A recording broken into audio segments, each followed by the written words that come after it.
Hello, my name's Stuart. I'm the curator of the Cromwell Museum in Huntington. It's a great pleasure to be with you again here today. And as you'll see at the moment, I'm not inside the museum, but I'm back at home as England is currently again in lockdown due to the coronavirus. Today's video is an interview with one of our regular correspondents via social media, Hayden Wheeler, talking about the issue of the Clubmen. The Clubmen during the Civil War were a kind of third party, if you like, that kind of appeared in England, particularly in the southwest of England, where there were kind of localised risings against the depredations of either side, either of the organised forces, the Royalists and Parliamentarians. So we'll be discussing what actually happened with the Clubmen and why they rose in the first place. Hope you enjoy. I'm delighted to be joined this afternoon by a regular friend and correspondent of ours on social media, Hayden Wheeler, who's probably known to many people who follow us and are interested in Civil War matters on Facebook and Twitter as Clubmen 1645, to talk about, shall we say, an unusual part of the Civil War, or a bit that perhaps many people aren't as aware of as they should be. We talk about Roundheads and Cavaliers, and we talk about the Scots Covenanters and the Irish Confederates and so on, but there is another force involved with all of this, and that's the Clubmen, who we'll talk about today. Hayden, thank you so much for joining us today and chatting about this. Great to see you as always. And you, Stuart, yeah. I think the last time I saw you was actually at the Cromwell Museum just before lockdown. I think that was the last thing I did before we went into lockdown, actually. Yeah, because you obviously came to the reopening, just literally a couple of weeks beforehand. So that's right. And then I went to Monmouth for 2 days, I think. Let's start with the broadest question of all out of that. Who were the Clubmen?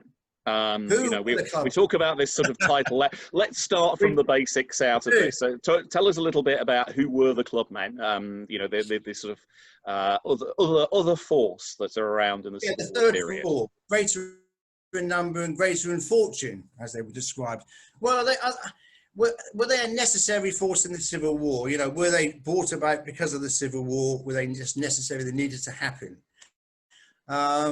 Yes, they were, and they were pretty much a reaction to the Civil War. You know, but I think they go back to sort of like the enclosure rights and that sort of like localism and community in the village itself, in the nucleus of the towns and outside of the cities as such. You know, I mean, especially in the southwest. So yeah, out of necessity, I think, with the Clubmen, you know, because of the actions of the soldiers and the garrison troops and the going backwards and forwards, especially the southwest. I mean, I think Dorset itself was very heavily garrisoned. I think a lot of I come from Bournemouth, this area in Wimborne, so I was immersed in this stuff a long time ago, and then left it, and then came back to it through looking at some research for John Reed, which was the leveller connection with Paul. And I always thought I would surely concentrate on the Clubmen to some degree, because they were in my area, you know, and I knew about the Clubmen at Babby Rings on the, you know, that meeting at Babby Rings with Thomas Young. So that was my starting point of looking at it. And as you said, you know, they were a reaction against the Civil War. I mean, I think there's more to it than that in some ways as well. I don't think they were just necessary and they happened and they disappeared. I think it's always there. You know, I think that localism thing and community thing is still here, really, you know. You often see it in sort of planning decisions locally and stuff, and it's sort of called NIMBYism and these other words, but I think that collective is always there. So I think it's always there, you know. So what were their motivations? I mean, are they there purely as a reaction against both the Royalist and Parliamentarian forces? Kind of, they're trying to stop depredations on their area. Are they trying to keep, you know, be neutral? Because at various points as well, you know, they seem to either join with the Royalists or the Parliamentarians, depending on particular local circumstances as well, don't they? Yeah, were they neutral?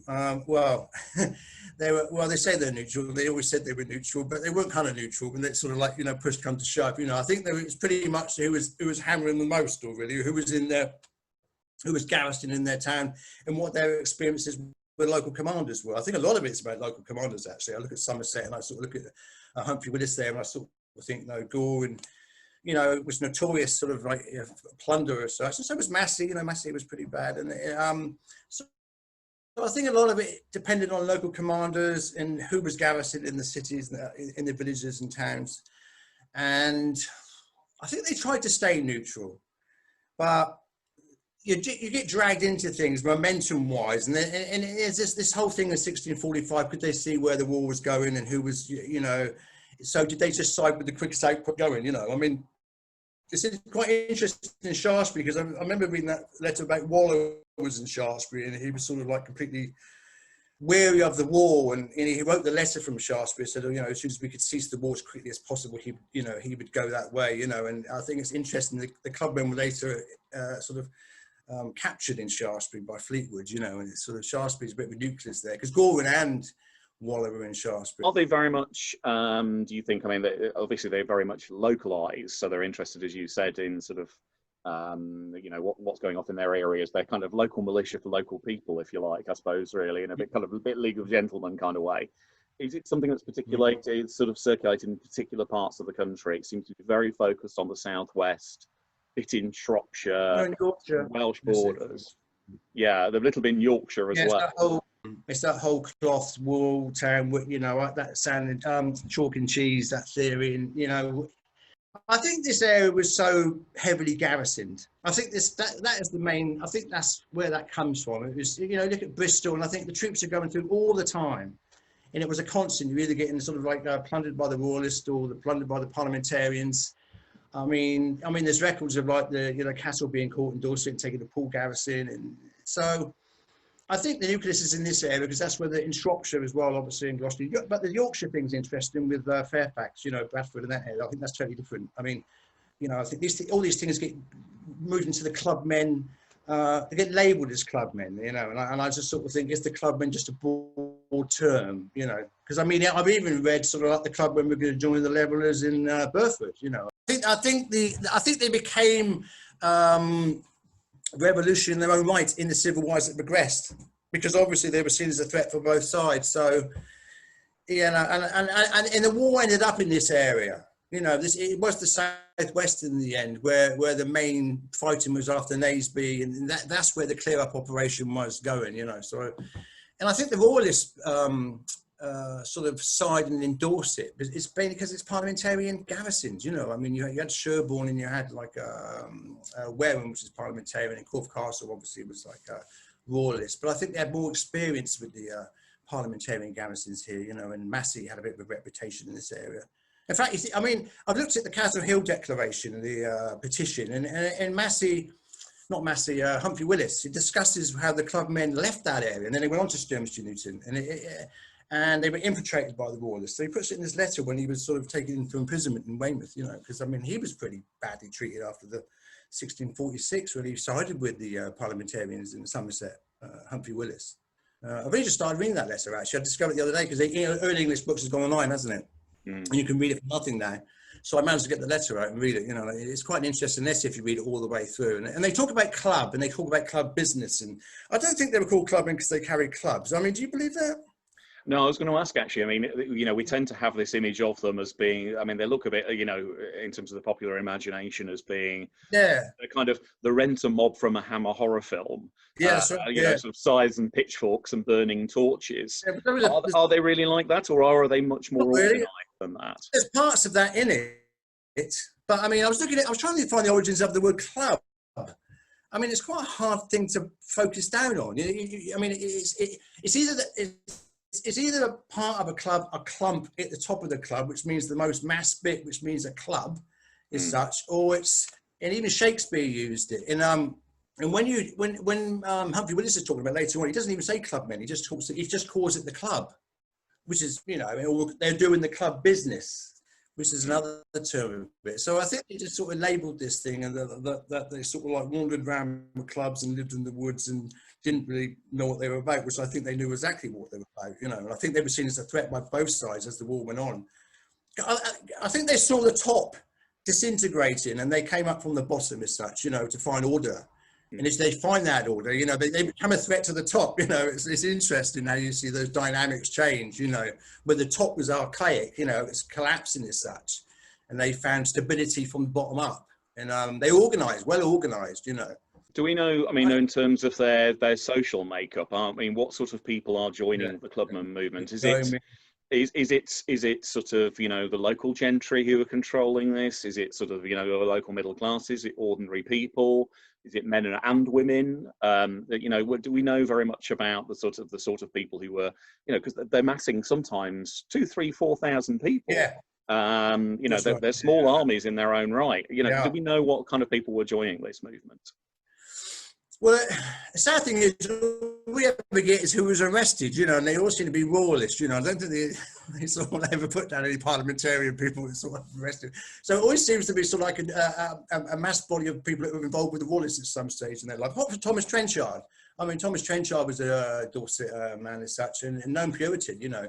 And even in Shaftesbury, when they arrested the people in Shaftesbury in 1645, the local party there was an Puritan. So I mean, who were they? I mean, you got that names of lists of who they were, and they were clergy, reverends, ministers, yeomen, local business people. I mean, they were everybody really. I mean, there's such a mixture of people in there, you know. And I'm never quite sure why they get tagged as being royalist or parliamentarian sort of thing, where they would have been, wouldn't they? I mean, you know what I mean? There's a large body of them. How come they all decided not to be those people? You know what I mean? So, you know, I mean, that's right. So I think they were just like us. They were the local people. You look in any civil war. I mean, the mass people aren't really in it. You know what I mean? It's only the few as such. And I think they were very much part of that. They were just caught in the middle. So it was everybody was involved with it. And I think the ideology with everybody in it was mixed as well. I sometimes think like this fixated ideology they had in one way, either royalist or parliamentarian. I'm sure out of a body of 3,000 people, there was a complete mixture of a plurality of ideas in there. You know, I have to think the Duncliffe thing's interesting when they, at the Battle of Hampden Hill, you know, I mean, they go to Richard Newman, who's got his own body of clubmen at the top of Duncliffe, and they decide to go home, pack up, have a little chat with Cromwell and say, yeah, things are fine, you carry on, you know. And then you get to Hampden Hill and there's another bunch there who say, no, things aren't fine. You know, I mean, there's a discretion there immediately with two groups of people who are in the same county, you know, or else in Duncliffe, they knew exactly what was going to happen at Hampden.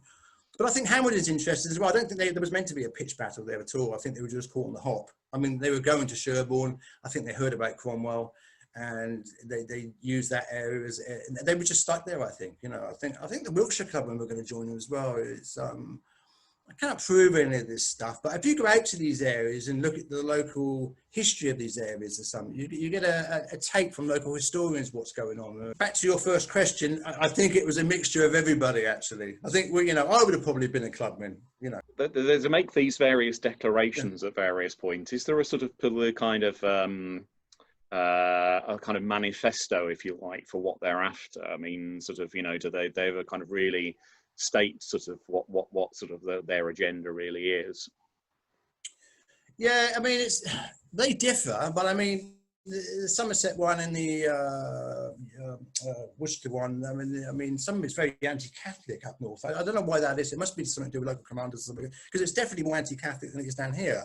You know, I mean, it's Protestant religion, and they say that, you know, and it sort of stems from the Petition of Right, I think. So, yeah, I mean, the main point is the two warring parties to stop fighting. You know, I mean, there's links to the Uxbridge peace negotiations. You can read later on some of their work, but that is the essence of it. I mean, you know, and to self-govern themselves with garrison troops. I mean, they make these demands about sort of having their own constables, you know, and you put the garrisons under our control and we'll look after things. Or like if you get disorderly soldiers, we'll capture them and give them to you to deal with, you know. And so it's also, I think it's all a bit pie in the sky stuff, really, a little bit, you know, when they're talking to the armies. You know, I think Fairfax is fantastic because he sort of meets with these people and sort of discusses these terms, you know, where sort of like Gorman's not quite so polite, you know. So I think the general thing is just enter the war. And that's why I don't think they sort of had an agenda for the royalists to win or the parliamentarians win, because I don't think they've sort of, they just wanted stability and order. You know, because they would go through the hell. You know, I mean, you look at war in general, like you know, like Syria, and you know, I mean, you know, that's what parts of the UK look like. I mean, you look at Beaminster and sort of, I mean, it was, you know, 2/3 of the town was gone. You know, I mean, so it was horrific for the local people. I mean, you know, I imagine why they weren't more sort of violent in some ways, you know, but they did try to organise, which is fantastic. You know, I think, you know, they tried to put some order in the chaos, you know, and it's, the new model army itself, I think, because I mean, you know, there's that famous quote from John Lilburn where like they came into the county and they started paying for quarter, and John Lilburn says it was something to finger the government's coin or the king's coin, or so. I can't remember the exact phrase anyway, but it was noted, you know. So the Castle Hill Declaration, you can see the workings in there, which I find fascinating, because you can see them all talking about if they take, you know, if soldiers leave the royalist cause and they take them into their side, do they have to take the parliamentarian into their side? And if they do, it cause animosity towards one side or cause them to be seen as favouring one side. And you can see the workings in the petition. I mean, it's actually in there, you know. This is the one they take to Wales later on for Prince Maurice. I can't remember, it's Prince Maurice or anyway, it's one of those. Anyway, but you can see the workings in there of where they get to, you know, and that's what Humphrey Willis discusses them being infiltrated by the Dorset, by the Royalists, and when they get to Dorset, he says the Dorset Clubmen have been infiltrated by Royalist sympathies, you know, which is interesting. But yeah. It's interesting that you say Fairfax has a more moderate sort of attitude towards them. Sort of, perhaps that's sort of inspired by his own experience working alongside sort of, you know, similar troops in Yorkshire. Exactly. So, you know, perhaps he's a bit more sort of sympathetic, or at least just knows how to handle these people, as it were. Yeah, that's very true. And I think it's great with Fairfax because he sort of like gets into Somerset and he sort of decides to you know, chase Goring into Devon or whatever, and then he sort of says, no, we better go back and deal with these clubmen because I'm a bit worried on the way back we might meet these fellas, you know. And, but I think Fairfax in Salisbury is fascinating to me. I mean, he goes in there and you know, Salisbury itself is quite interesting because it's an actual city and it's the only place where the clubmen really were in a structural town, like a city, you know. And they got both garrisons there to stop fighting. You know, they were paying money to both garrisons, you know, and I mean, they talk about both garrisons drinking together, you know, and then Fairfax arrives and sort of, I don't know if he gets angry about it or just sort of deals with it really, because he does take on board the clubmen's grievances in Wiltshire and in Somerset, but not so much in Dorset. I don't know what the Dorset thing is about really. I think they were sort of so connected to Lewis Dives. I think that was and I don't know. I think the Dorset clubmen had been quite well infiltrated at that period, so, you know, so they were stuck between both sides, you know. But yeah, Fairfax, yeah, the new model army. What's good about Fairfax is when he gets to Salisbury or in Blandford and Dorchester. I mean, he's dealing with I think it's Thomas Halls or George Halls. It could be Thomas Halls. I always get the two halls mixed up because one went to Raglan Castle with a petition to see the king. And I always think time-wise, really got back to Somerset to go off with Fairfax. And it's one of the halls or Hollis, whatever you want to pronounce it. But he's actually with, you know, Fairfax right up to the Battle of Langport, you know. An hour before the battle, I mean, he's still chatting to this clubman leader about sort of like, you know, you don't really need to do this fight, you know, don't do it, you know. And he decides to arrest him, but he escapes later on anyway. So there's no love lost there, I don't think. But yeah, Fairfax was quite tolerable, I think, you know, towards the clubmen. He had to be. I think they could see the way that the war was going, and you know, you didn't want to rile up this third force in any way. I mean, he was just being the diplomat, I think, you know. I don't know about Fairfax so much about the troop side of it. You know more than me. I mean, if he was that sort of general himself. Yeah, very much so. I mean, well, early on in the Civil War, he'd been very much, as I say, with sort of scratch armies, or what we call one stage away from the clubmen. I think certainly the Civil War up in Yorkshire. So yes, I think he was very much in that line. I mean, do you think they were effective as a military force? I mean, you know, did they have an impact on the sort of the Civil War down there? I mean, you've kind of alluded to this already. You know, they're giving people sort of, you know, something else to think about, as it were. Yeah. You know, are they militarily successful, or do they, you know, if they do come up against regular troops, do they get swept away? Oh, they're fighting force in their own right as such. I mean, not really. I wouldn't. I mean, they are once they go in with Fairfax and they help at Bridgewater and they help out at Bristol, and you know, I think Bath has just surrendered anyway. So I think the Somerset clubmen were just more parliamentarian and sided with the parliamentarian sides. You know, it's more. You got the Penruddock. I mean, Penruddock was seen as a clubman leader at the time, and obviously the Penruddock rising later in Salisbury, so he was actually seen as a clubman back then. You know, so Yeah, as a military force, no, not really. Ledbury, you know, I mean, they got sorted a bit. Ledbury, they got Bampton as well, with massive troops with them. So, I mean, they weren't disciplined soldiers. I mean, Mm. no, no. Although there were soldiers in there, wasn't there? You know, there was people that did fight in the war. You know, because everybody sort of had experienced it by then. But I think as a body of people, I think they had a lot of force. I think, you know, when you look at the sheer numbers, I mean, Mm. you know, I mean, it's just amazing, really, the numbers. And I'm always amazed when you go to these places, you sort of think, how did they get 3 or 4,000 people here? You know, when you think Mm. about the population in the area.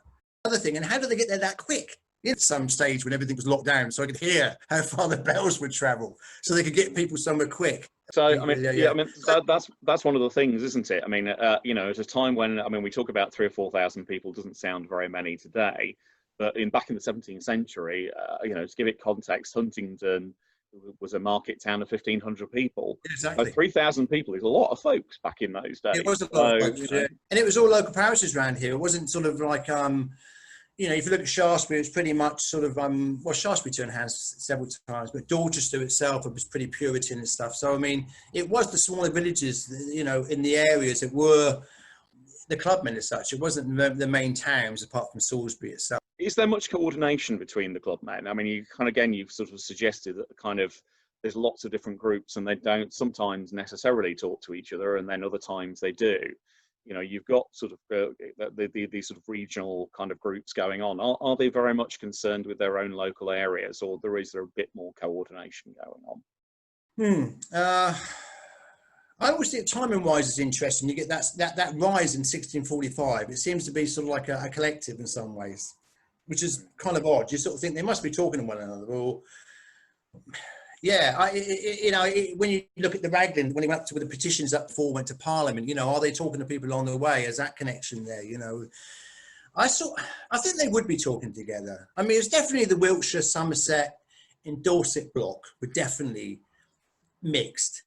You know, that's definitely happening. But timing wise, it's all very early there in March and stuff, and then it gets down to here. So maybe it's a sequence of time. You know, maybe it's just where they were at certain times in that period. But I think there would have been a communication between them. I mean, why not? I mean, you know, why wouldn't you talk to people who had a like-minded view of things the same as you? You know, I mean, like we do it now. I mean, you know, they would have people popping. I mean, Somerset. I mean, the arrests in Shaftesbury. I mean, there was some Somerset clubmen arrested there, so they were definitely talking to one another. So they must have had a clash of views, definitely. I mean, Somerset in the around that Holdens in that area, you know, and the Dorset area. I mean, they were just miles apart, but there was definitely a different view of things. I mean, yeah. So yes, I think there would have been. Yeah, yeah, yeah. I can't definitely prove it. I mean, that's the only trouble with the club when you only have the declarations and petitions, you know, and you have so much bad mouthing going on by people in Parliament. I mean, they call them rotten-headed, nauseous, neutrals, and you know, they didn't like them at all. Well, I was going to I say, mean, some who of are the these stuff. impudent people? Yeah, yeah, yeah, Oh yeah, absolutely. yeah. They were sitting below. Yeah. Well, yeah, you've alluded to the fact that obviously the you know, the kind of high water mark of them really is 1645, so the end of sort of Yeah, coming towards the end of the First Civil War. You know, and it seems to be, I mean, certainly in terms of the popular perception of them, it's very much a First Civil War phenomenon.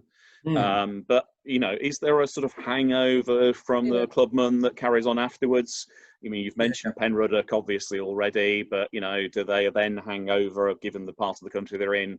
You know, there are people lurking around in 1685 with Monmouth who are sort of, you know, hark Yeah, yeah, back to yeah. this particular period, as it were. Yeah, yeah, yeah. I think people were quite war weary by then. I think that was Monmouth sort of like, you know, that's the trouble. I think people got war weary with it by then, you know. Yeah, yeah, yeah. Dorset, there's a Dorset Declaration in 1648, which is quite interesting because they do make demands now. They said, you know, they even say, you know, when we fed up with this petitioning thing, you know, and what we want in our resolutions, these are our demands now, you know, and they definitely don't want the king, you know, they want the king put.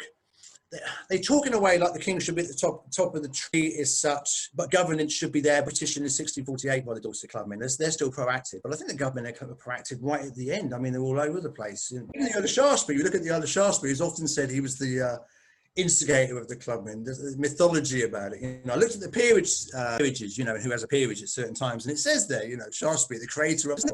You know, I know there was a conversation with him and Locke in some pub somewhere, and it was meant to have been mentioned he started the clubmen because he was fed up with Charles and fed up with Parliament. But I've never found the truth of that anyway. I've never read a second account of it or anything. I think that was just something that was made up or I mean, Well, yeah, I was going to say it's one of those things that's either ascribed later or maybe he boasted, which perhaps it was rather less involved than he might have liked to have claimed. So yes, and it's an interesting idea, though, isn't it? yeah, especially Yeah. Shaftesbury, because you never know. It might have been, you never know what Shaftesbury's about really at all. You sort of think, is he just or is he just, or is he just a man of circumstance that picks the wrong side at the wrong moment? The Yes, he's definitely a slippery character. leader. So Yeah, oh yeah, and but look at his life and look what he went through. I mean, it's an incredible amount of period. When you just look at the turbulence in his life and sort of, and then I think he came back. So I always find that those people quite fascinating because they were just in instability all the time. It's always up in the air. Their whole lives must have been sort of one thing or the other. Yeah. He lived in Wimborne. It's just up from there, and that's where George Hawes, the clubman leader from Dorset, lived. So maybe they met. I don't know, but it's sort of that. It's very close proximity. In fact, the church was based there, I think, and Wimborne St Giles became the dominant area later on. So I mean, Wimborne, where the man that reads the declarations at Babby Rings and is it Mere, and he's involved with the designs and resolutions. So there's a lot of characters in the clubmen. You've got your levelers characters and you've got your characters in the Civil War, but there is characters in the clubmen side which really need more research in some ways. I can't. There was Thomas Hawes, the son of George. No, hold on. I've got to get this right because they're all called the same people. Thomas Hawes and Thomas Hawes Senior. I mean, they're all called the same. What they all are. They're all sons. They're all called the same. But I mean, he went on to know Weldon very well, John Wildman. And they actually went in together in business, and they bought the deeds to Brant's Island. They bought a Cooperist mine together. I was going to say, is there more of a link that kind of follows on with things like the Leveller movement, for example? Yeah. Salisbury, yeah, definitely. I mean, you got the Penn Relic Rise, and you got Wildman who gets arrested, and but he definitely knew John Hawes, who was a clubman leader, and the son, because they were connected, and the John Hawes. I managed to find the it wasn't the deed to Branksy. I've seen that. I've seen the signatures. I've seen John Hawes on there, the son and Wildman. But there's another. I found it in America. It's like a lawyer. But I know John Wildman knew Thomas Hawes Senior. I mean, I've seen the signatory on the paper with the son and the senior. So they definitely talked. And why wouldn't they? They're in this. They just were in the same area. Yeah, and then obviously Thomas Hawes, I think, was helped out by John Wildman, and they bought the Cooperist mines on Branksy, which is interesting in itself because I think it was for the manufacturing of ink. I think they were mixing with Cooperist is mixed with oak galls, and they make the ink out of it. Which is interesting. A former clubman is basically providing the ink for sort of Leveller pamphlets. Yeah, exactly. Yes, it's a lovely thought. So I went to a discussion in Manchester, and they had a lady band from the archives, and I just fantasized about it. But it'd be great if you could trace where that came from, what mines it came from. I don't know if there's a certain mineral content of one to the next one, but yeah, that'd be fascinating to find. It's like everybody's trying to find where the printing presses were, from Dutch and where I think Johnson's some excellent. No, not to trace some of the. I remember reading about it anyway. But John talks about it, but that'd be interesting to trace where the ink came from. Yeah, fascinating. Oh, you could do. I mean, technology-wise, you probably could at some stage. Yeah, but yeah, they were definitely all talking to one another. I mean, they all knew one another. I mean, back, everybody was. It's much more small, and they all knew one another. I mean, where I come from, Wimborne, I'm 56, but when I look back to being when I was 10, Wimborne was a small town. I sort of knew everybody, and if I knew everybody back then in the 70s, they must have known everybody back in the, 1645. Thank you ever so much for that, Hayden. I mean, that's absolutely fascinating. It just gives a sort of window, I think, into this fascinating and, as you say, sort of a less well-known than it should be aspect of this particular period. Yeah. Kind of popular protest against the Civil War. Yeah, and I don't think there's a definitive answer to it. I don't, it's not like I think this open question. I mean, that's the thing with the club, and I don't think you can ever really put your thumb on it. I've been reading the works of George Lawson, who was the cleric at Moore, and he gets sided with the clubmen in Shropshire, and if you read him, it's interesting how much he was influenced by the clubmen movement in that area. I mean, I can't prove he was, but the way he writes is very interesting. Where he talks about sort of like once the top collapses, it's your duty to rise up and try to find order. And the community is the main thing. It's not like once the state starts collapsing, it's up to the community to sort of like replace what the void is. It's your duty to fill it. And it's funny that sort of resonates with the clubmen a little bit. They were there. Not by were they there by mistake, and they sort of ended up doing that thing, but they were just trying to fill that void, like we all would do, I'd imagine. Hayden, it's been a brilliant discussion this afternoon. Yeah. Thank you ever so much for Yeah. sticking with us, So, particularly with slightly ropey internet connections this yeah, sorry afternoon. about that. So, Yeah. but thank you ever so much.